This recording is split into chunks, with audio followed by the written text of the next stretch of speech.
Bismillahirrahmanirrahim. Alhamdulillahi Rabbil Alamin. Wassalatu wassalamu ala asyrafil anbiya'i wal mursalin.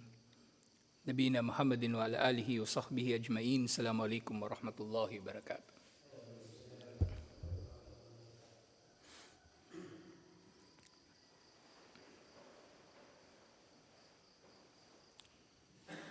Sige, doon pa rin sa Nawaqidul Islam sa pangwalo, sa Mudaharatul Musyrikin alal Muslimin, pagtulong sa mga musyrik, sa mga kuffar laban sa mga Muslim. Sing ayan na nabasa natin nung nakaraan, tara kathiran minhum yatawallawna alladhina kafaru labi sa ma qaddamat lahum anfusahum an sakitallahu alihim wa fil adabi hum khalidun.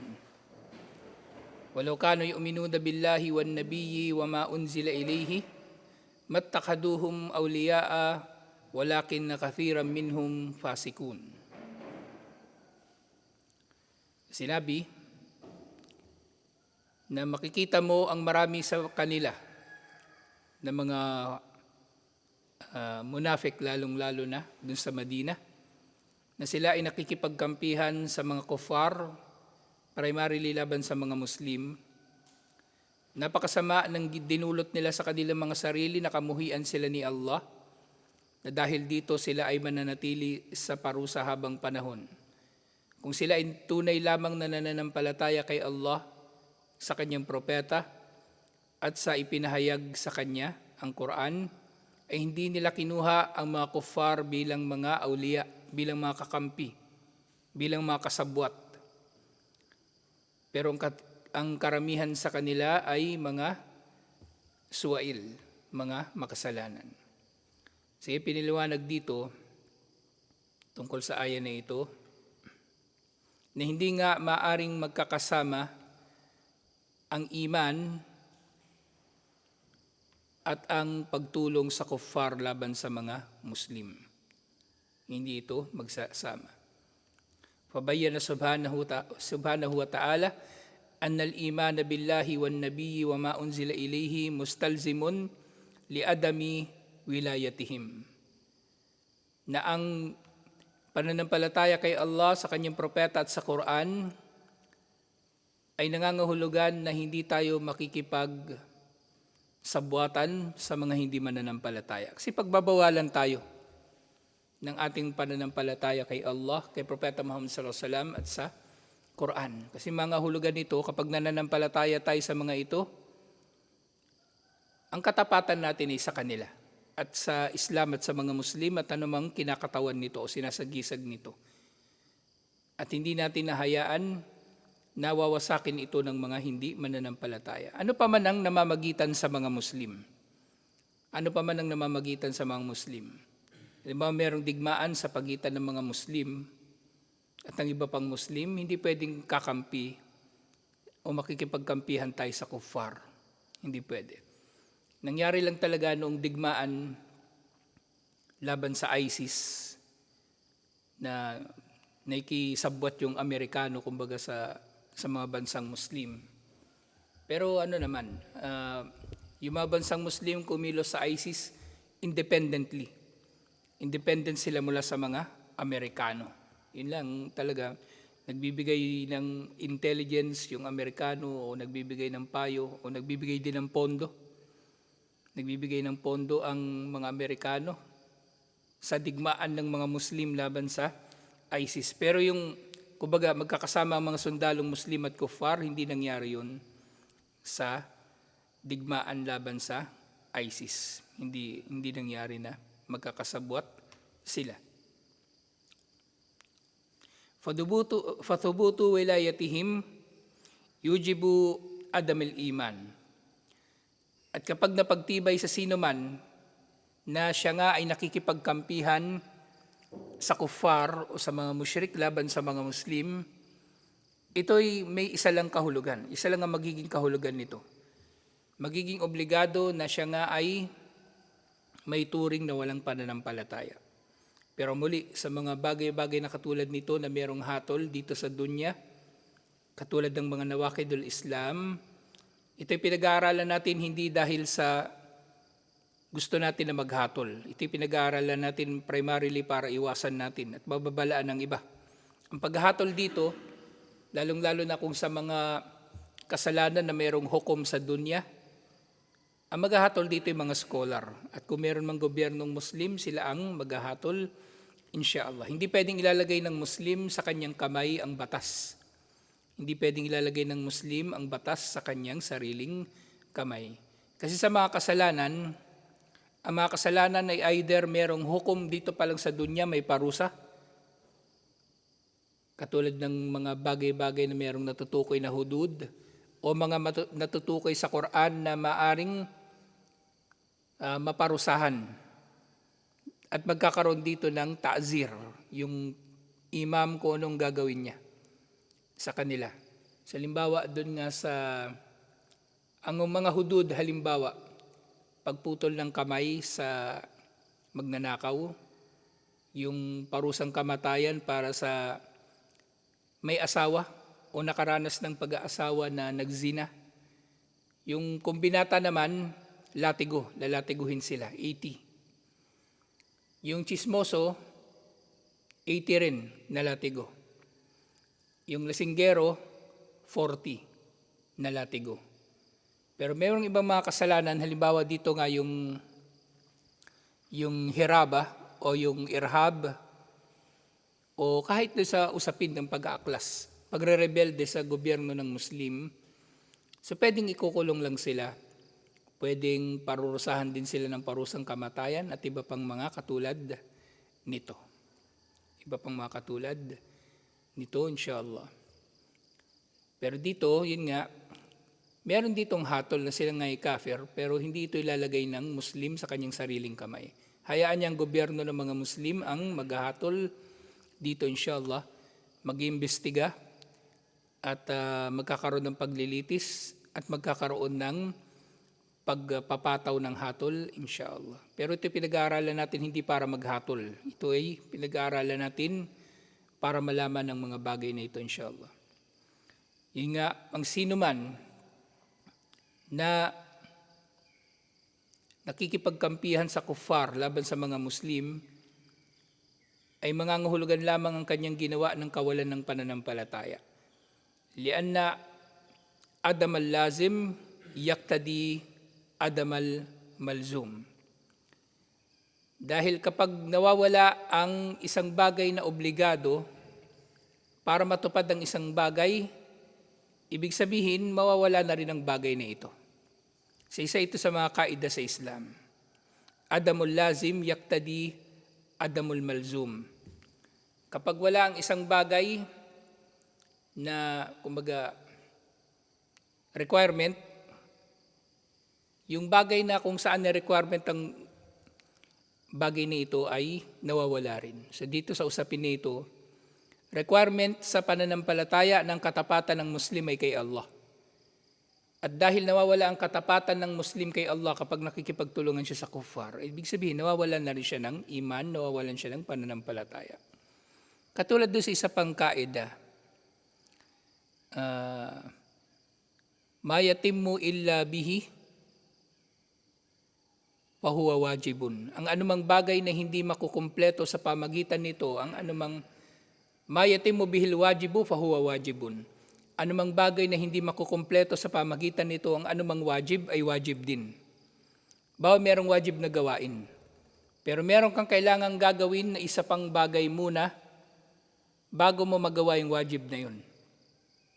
Halimbawa sa sala. Yung sala meron siya mga kondisyon. Tahara. Isa sa mga kondisyon, halimbawa tahara, di ba? At para makapagsala ka, kailangan mo ng tahara. So ibig sabihin, ang tahara, wajib din. Ang tahara ay wajib din. O kumbaga yung wudu o yung gusul, wajib din. So dito, kumbaga kabaligtaran naman yung tinutukoy dito. Na kung wala yung isang bagay, ibig sabihin nawawala rin ang bagay na kumbaga nilalaman, na naglalaman ng bagay na ito. Alhamdulillah. So ito yung paglilinaw ng mga scholar sa usapin na ito. Kamasadyala alaman tawallal kafirina bil mudammati wa khululis sakti alihim wal khuludi fil adab. Kaya nga dito, itinala ni Allah na yung mga matatapat sa kuffar at tumutulong sa kanila laban sa mga Muslim, itinakda na ni Allah sa kanila na siya ay namumuhi sa kanila at parurusahan niya sila habang panahon. Sa sumunod na nababanggit dito, ipinaliwanag ni Shaykhul Islam Ibn Taymiyyah yung isa pang aya. Ay hindi, itong aya rin pala na ito, doon sa Suratul Mujadilah. Yung sinabi raw ni Allah, la tajidu qawman yu'minuna billahi wal yawmil akhiri yuwaduna man hadallaha wa rasulah. Nasa ano rin pala, kumbaga nasa same na Suratul Mujadilah. Ay hindi ba na palang ano yun? Suratul Mumtahinah pala yung nakaraan. Ito Suratul Mujadilah verse 22. Hanapin nga natin ito. La tajidu qawman yu'minuna billahi wal yawmil akhiri yuwaduna man hadallaha wa rasulah. Walau kanu aba'ahum aw abna'ahum wa ikhwanahum aw ishiratuhum ulaika kataba fi qulubihimul iman wa ayyadahum biruhin minhu. So ito naman yung kabaligtaran ng ayat na yun sa Suratul Mumtahinah. So dito sa Mujadilah, sinabi ni Allah, hindi mo matatagpuan ng mga tao na nanampalataya kay Allah at sa kabilang buhay na sila'y nakikipagsabwatan sa sinumang lumalaban kay Allah at sa kanyang sugo, kahit pa sila ay kanilang mga ama o kanilang mga anak o kanilang mga kapatid o malalapit na mga kamag-anak. Sila yung mga itinakda na ni Allah, isinulat na ni Allah sa kanilang mga puso ang iman. Ito mga matatapat kay Allah at nananampalataya kay Allah. So silang mga itinakda na ni Allah sa kanilang puso ang iman ay tutulungan ni Allah sa pamagitan ng Espiritu na mula sa Kanya. Alhamdulillah. At yung karugtungan nitong aya, وَيُدْخِلُهُمْ جَنَّاتٍ تَجْرِي مِنْ تَحْتِهَا الْأَنْهَارُ خَالِدِينَ فِيهَا. At ang magiging gantimpala ng mga tao na ito na nananampalataya kay Allah at hindi kumukuha sa mga lumalaban kay Allah at sa kanyang sugo bilang mga kakampi kahit sila ay malalapit pang kamag-anak, sila ay tutulungan ni Allah sa pamagitan ng Espiritu na galing sa Kanya. Ang tinutukoy dito yung Espiritu, sa bukod dun sa ruh, maaari maunawaan ito na ruh na si Jibril alayhis salam mismo. Maaari ito maunawaan bilang mga patunay o bayina sa relihiyon na ito. Na nagiging mas matatag sila sa pananampalataya dahil sila ay nag-iisip, nagsasalita at kumikilos, naniniwala ayon sa mga batayan sa relihiyon na ito. At dahil doon gagantimpalaan sila ni Allah, na ipapasok sila ni Allah sa mga paraiso, na dumadaloy sa ilalim nito ang mga ilog, mabubuhay sila rito habang panahon. Kinalugdan sila ni Allah, at sila ay nalulugod din kay Allah. Ulaika Hizbullah. Sila ang mga Hizbullah. Sila ang mga kakampi ni Allah. Ala inna Hizballahi humul muflihun. Tunay na ang mga kakampi ni Allah, sila ang mga matagumpay. So may kinalaman din ito doon sa tinatalakay natin sa akida. Yung mga tao na nagmamahal sa iba paliban kay Allah, nang higit na pagmamahal kay Allah. Fa'akhbara annaka la tajid mu'minan yuwaddul muhaduna lillahi yuwaddul muhadina lillahi wa rasuli. Na hindi ka raw makakatagpo ng sino mang mananampalataya na nakikipagsabwatan o nakikipagkampihan sa sino mang kumakalaban kay Allah at sa kanyang sugo. Hindi sila pwede magkasama. Hindi sila magsasama sa puso ng tao. Na nananampalataya ka, tapos makikipagsabwatan ka sa mga lumalaban kay Allah. Isang bagay lang ang kahulugan nito. Pagiging ipokrito. Pagiging ipokrito o pagpapanggap na Muslim. Either Muslim ka talaga na dahil doon hindi ka makikipagkampihan sa kuffar laban sa Muslim, o kuffar ka talaga, kabila ka sa kuffar, nagpapanggap ka lang na mananampalataya. Fa inna nafsal iman yunafi mawaddatahu. Dahil ang pananampalataya na totoo, ito ay kumbaga tumataliwas sa anumang uri ng pakikipagsabwatan o pakikipagkampihan sa kuffar. Kama yunafi ahadud-din al-akhar. Katulad na kung paanong nagtataliwasan ng anumang bagay na magkakataliwas. Tubig at apoy, tubig at langis, hindi sila pwedeng maghahalo. Ganitong iman at ang pakikipagkampihan sa kuffar laban sa mga Muslim. Faida wujidal imanu intafa diddahu. Kapag matatagpuan ang iman sa puso ni man, ang iman na ito ay magpapalayas, magpapaalis o tataliwas sa katunggali nito na pakikipagsabwatan sa kuffar laban sa mga Muslim. Ito nga, wahuwa mawalatul a'da'illah. Tataliwasin ng iman ang anumang pakikipagkampihan sa mga kaaway ni Allah. Faida kana rajulu yuwali a'da Allahi biqalbihi kana dhalika dalilan anna qalbahu laysa fihi al-imanu al-wajib. Katulad ng kung paanong halimbawa ang sinumang tao ay makikipagkampihan sa mga kalaban ni Allah sa pamagitan ng kanyang puso, ito ay dalil, ito ay patunay na sa kanyang puso ay walang matatagpuan na iman. Walang natatagpuan na iman na wajib, ibig sabihin iman na totoo, waliyadu billah. So magkataliwas talaga mga bagay na ito.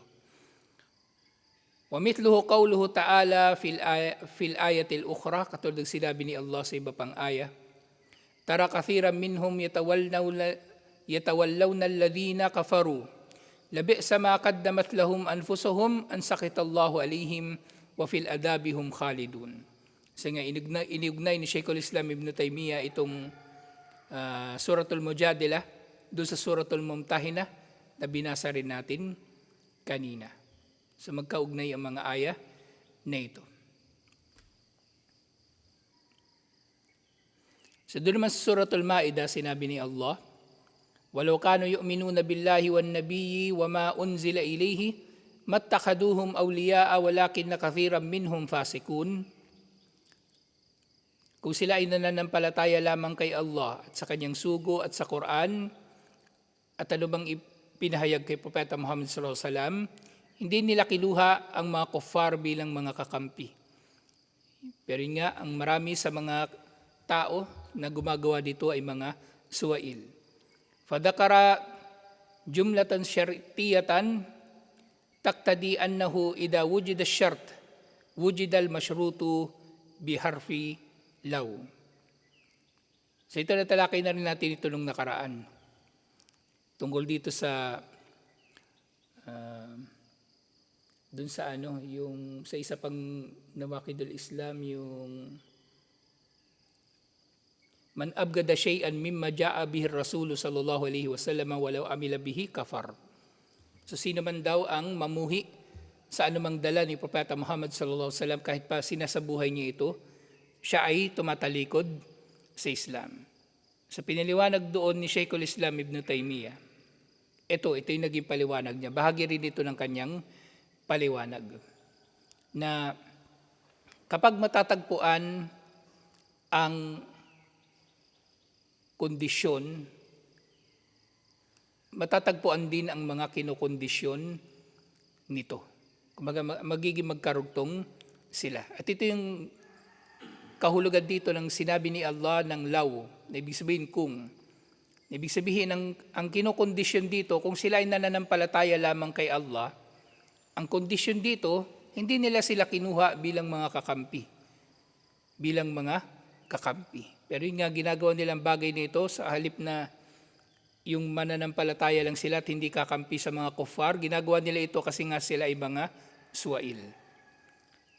So yun nga, biharfil law allati taktadi ma'asyarti intifa'al mashrut. Na yung law, kapag ito ay nasa isang sentence, ibig sabihin magkakataliwas ang dalawang binabanggit dito. Magkataliwas ang dalawang binabanggit dito. Faqala walau kanu yu'minuna billahi wan nabiyyi wa ma unzila ilayhi mattakhaduhum awliya. Yung nga, kung tunay silang nananampalataya, hindi sana nila kinuha bilang mga kakampi yung mga kalaban ni Allah. Kung tunay silang nananampalataya kay Allah, kay Propeta Muhammad sallallahu alaihi wasallam at anumang dala ni Propeta Muhammad sallallahu alaihi wasallam, fadalla anna al-iman al-madhkur yunafi ittikadahum awliya'a wa yudaduhu. Nang iman na tinutukoy dito, ang pananampalataya na tinutukoy dito ay direktang tumataliwas sa kanilang pakikipagkaibigan sa kanila. Wala yajtami'ul iman wa ittikaduhum awliya'a fil qalb.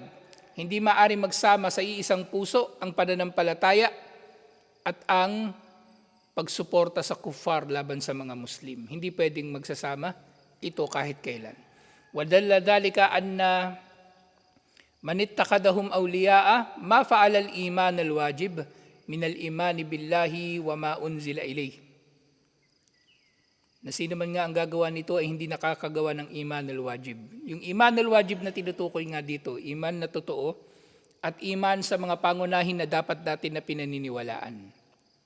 Iman na pangunahin. Yung arkanul iman, pananampalataya kay Allah sa mga anghel, sa mga kasulatan, sa mga sugo, sa araw ng paghuhukom at sa qadar, yun ang iman al-wajib na tinutukoy. Gindi sa Suratul Ma'idah, la tattakhidul yahuda wan nasara awliya'a ba'duhum awliya'a ba'd wa may yatawallahum minkum fa innahum minhum. Huwag ninyong kukunin ng mga Hudyo at mga Kristiyano bilang mga kakampi, lalong-lalo na laban sa mga Muslim. Ang marapat nilang kakampi ay ang isa't isa. Sila ay kakampi ng isa't isa. Kaya sino man sa inyo ang makikipagkampihan sa kanila ay tunay na siya ay kabilang sa kanila. Na dito nabanggit na rin ito na ito nga ay mga nguhulugan na kafir talaga. Ang gumagawa nito at musyrik, nagiging kafir at musyrik, nagiging murtad. فَإِنَّهُ أَخْبَرَ فِي تِلْكَ الْآيَاتِ أَنَّ مُتَوَلِّيَهُمْ لَا يَكُونُ مُؤْمِنًا. Sa malinaw sa aya na ito na ang mga nakikipagkampihan sa kuffar laban sa Muslim ay hindi talaga mananampalataya. وَأَخْبَرَ هُنَا أَنَّ مُتَوَلِّيَهُمْ هُمْ مِنْهُمْ. At ang nakikipagkampihan nga sa kanila ay kabilang nga sa kanila.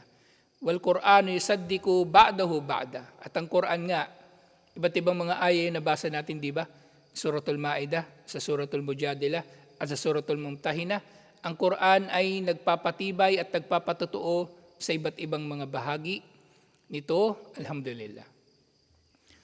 Sa pinaliwanag din ni Sheikh Sulaiman Ali Sheikh rahimahullah, La tajidu qauman yu'minuna billahi wal yawmil akhir yuwadduna man hadallaha wa rasulahu walau kanu aba'ahum aw abna'ahum aw ikhwanahum aw ashiratahum. Yung aya na hindi ka makakatagpo ng sino mang mananampalataya kay Allah at sa kabilang buhay na nakikipagkampihan sa mga kalaban ni Allah at ng sugo, kahit pa sila ay mga malalapit na mga kamag-anak. فأخبر تعالى أنك لا تجد من يؤمن بالله واليوم الآخر يوادون من هاد الله ورسوله. Na wala ka talaga matatagpuan na tunay na mananampalataya na nakikipagtulungan sa mga kalaban ni Allah at ni Propeta Muhammad sallallahu alaihi wasallam. Kahit pa sila ay malalapit na kamag-anak, walau kana akraba karibin, kahit pa sila ay pinakamalapit na kamag-anak, asawa, anak, magulang, kung sila ay nakikipagkampihan sa kuffar laban sa mga Muslim, walang pananampalataya yun. Wala yung pananampalataya. So dito parang paulit-ulit yung nababanggit, di ba? Kasi nga, kumbaga, nililinaw dito at binibigyang diin ang isang bagay na sa totoo lang, nalilingid dito sa marami sa mga Muslim. Actually, hindi nila ito pinapansin. Minamaliit nila. Lalong-lalo na sa mga pamilyang Muslim na nabulag na sa politika o nabulag sa negosyo, na ang relihiyon para sa kanila ay para na lang sa convenience. Kapag mayroong saysay o mayroong pakinabang sa kanilang Islam, ay Muslim sila. Pero ang trato naman nila, ang pakikitungo naman nila sa kanilang kapwa ay hindi naayon sa mga isinabatas ng Islam, delikado yung kanilang sitwasyon. Maaring nakakagawa na nga sila ng nawakid na ito, ang pangwalong nakid, al-mudaharatu o mudaharatul musyrikina alal muslimin. Pagtulong sa mga musyrik laban sa mga Muslim. Lalo na ngayon, mag-i-eleksyon na naman. Ang BARM, laging hotspot, election hotspot, lagi ang BARM. Naglabas na nga, yung isang gabi naglabas na ng report yung COMELEC. Yung mga iba't ibang antas ng election hotspot. Ang Abra at ang Lanao, ang laging naglalaban sa matinding election hotspot, pinakamaraming namamatay, pinakamaraming election-related violence. La Union nga nandun eh. Pero kumbaga sa tatlong level, nasa level 3 lang yung La Union. O level 1, pinakamababang level. Pero yung Lanao at yung, ewan ko kung ano ba yun, kung Maguindanao ba yun, yung nandun o ano, Cotabato. Yung ano, nasa level, pinakamataas na level, level 3, kumbaga red ang kanilang status. Kumbaga matindi talaga yung patayan dahil sa eleksyon. So kung nalalaman lang ng politikong Muslim ang ganito, hindi niya maiisip yun na papatay siya ng Muslim. Tapos kukuha pa siya hitman, kupar. O yung pulis, makikipagkampihan siya. Kasi minsan yung mga pulis nagagamit din talaga eh. Police, army. Lalo na noon, ang uso pa yung kafgu. Nagagamit talaga sila ng mga politiko laban sa mga mamamayan nila. Ngayon kung ito, inshallah, naiintindihan ng politiko, mas magiging mainam ang kanyang paglilingkod, inshallah. Hindi natin sinasabi na haram yung pagpasok sa politika, pero ang nangyayari nga kasi sa kanila madalas, nilalamon ng sistema. Maaring iba sa kanila nagsisimula idealist, pero nung nandun na sa pwesto, wala na, puro mga nakakalimot na. Kinain na ng sistema. Yun yung problema. Kaya dapat yung tao palaging napapaalalahanan tungkol dito, insyaallah. Yung nga dito, wa anna hada munafin lil imani mudadun lahu. Na ang pakikipagsabuatan nga sa kuffar ay taliwas sa iman at tumataliwas o lumalaban dito, kumakalaban dito. La yajtami'u huwa wal imanu illa kama yajtami'ul ma' wan nar. So dito natukoy na. Hindi maaari magkasama ang iman at ang pakikipagsabuatan sa kuffar laban sa Muslim, katulad ng kung paanong hindi pwedeng magsasama ang tubig at ang apoy. Maglalaban silang dalawa. Either papatayin ng tubig ang apoy o yung apoy i-evaporate niya ang tubig. Waliyadu billah, sa ganito rin ang kalagayan ng iman at pagtulong sa kuffar laban sa mga Muslim. Sa isa pang paliwanag doon sa Suratul Ma'idah verse 81, walau kanu yu'minuna billahi wan nabiyyi wa ma unzila ilayhi mattakhaduhum awliya'a walakinna kathiran minhum fasikun, na kung sila sana ay tunay na nananampalataya kay Allah at kay Propeta Muhammad sallallahu alaihi wasallam at sa ipinahayag sa kanya, hindi nila kinuha ang kuffar bilang mga kakampi. Pero nga karamihan sa kanila ay mga suwail. So sinasabi, fadakara ta'ala anna mawalatil kuffar munafiya lil imani billahi wan nabiyyi wa ma unzila ilay. Taliwas talaga. Taliwas talaga. Ibig sabihin, hindi ka pwedeng nag-aangkin ng iman, ng pananampalataya kay Allah. O kahit nagsasala ka pa, tapos pumapatay ka ng Muslim, nakikipagkampihan ka sa gobyernong kuffar laban sa mga Muslim, diyan nalagay sa pwesto sa totoo lang yung tinatawag ng mga historian kung sa kasaysayan ng Bangsamoro. Kasi meron silang tinatawag na mga pre-colonial elite. Pre-colonial elite, ibig sabihin yung mga tao na nasa alta sosyedad, mataas na antas ng lipunan bago pa tayo masakop ng mga Kastila. Actually, konti na lang sila ngayon. Yung pamilya na lang ng mga sultan ng Sulu o yung sultan ng Maguindanao, ng Buayan, yun sila pre-colonial. Pero meron din naman tinatawag na mga post-colonial elite. Post-colonial, sila yung mga nailuklok sa pwesto panahon na ng Amerikano. Kasi mga nakapagsabuatan din sa Amerikano, kumbaga, o hindi naman natin minamasama na nakipagsabuatan sila. Kasi sa totoo lang, natalo naman talaga ng mga Amerikano ang mga Moro. Natalo. At kumbaga, yung mga ninuno natin noon, yung mga lalong-lalo na yung mga Muslim na sumama sa kauna-unahang Philippine Assembly noong 1907, si tatay ni Afghani, kasama siya din sa Philippine Assembly. Ang ano nila doon, hindi yata siya sa 1935 yata siya nakasama, hindi yung kauna-unahan. Pero yung lolo niya yung nandun. Yung lolo niya yung nandun sa Philippine Assembly. Nangako kasi yung mga Amerikano sa kanila na kapag natapos na yung restructuring ng Pilipinas, igagrant ng mga Amerikano ang independence ng Sultanate ng Sulu at ng Sultanate ng Lanao at ng Sultanate ng Maguindanao. Hindi ko na alam yung tungkol sa Buhayan kung nag-merge ba sila sa Maguindanao. Kasi yung Buhayan tsaka Maguindanao, traditionally magkahiwalay talaga yan. Rival sila sa totoo lang. Na hanggang ngayon, may mga taga-Buhayan, ayaw nila na nasasangkot sila sa ano.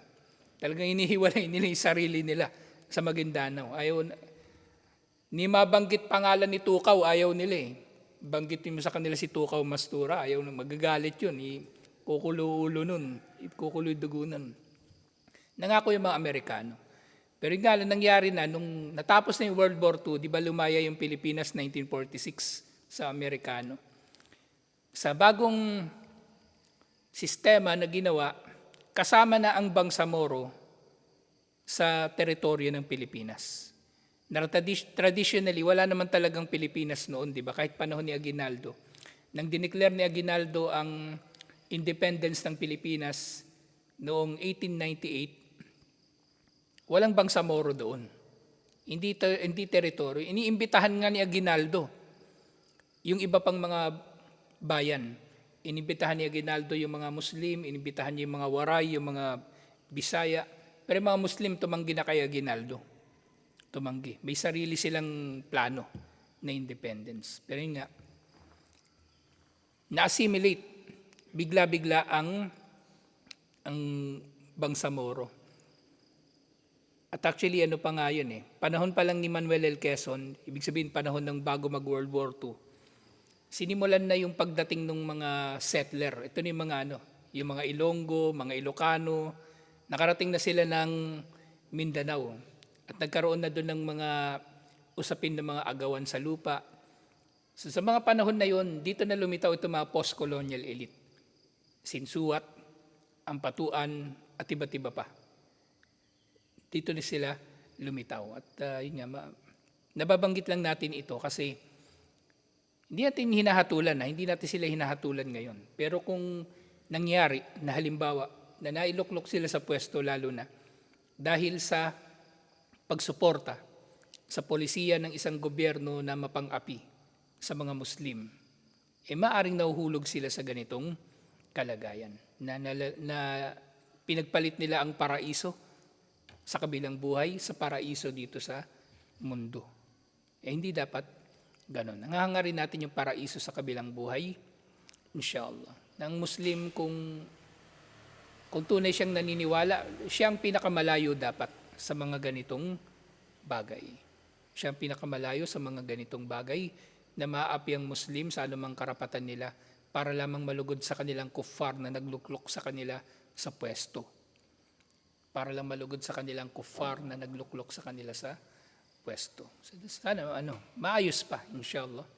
So, inshallah, meron pa namang lilitaw na mga reforma sa mga tao na ganun, inshallah. Actually, naman, sa ngayon, yung lang mainit yung kumaga lagi natin nababalitaan ng Patuan. Kasi hanggang ngayon, di pa naman tapos yung kaso nila nun, yung 2009. Pero, sa totoo niya, kahit naman sa Patuan, may matuwid Hindi rin malalahat sila. May matuwid.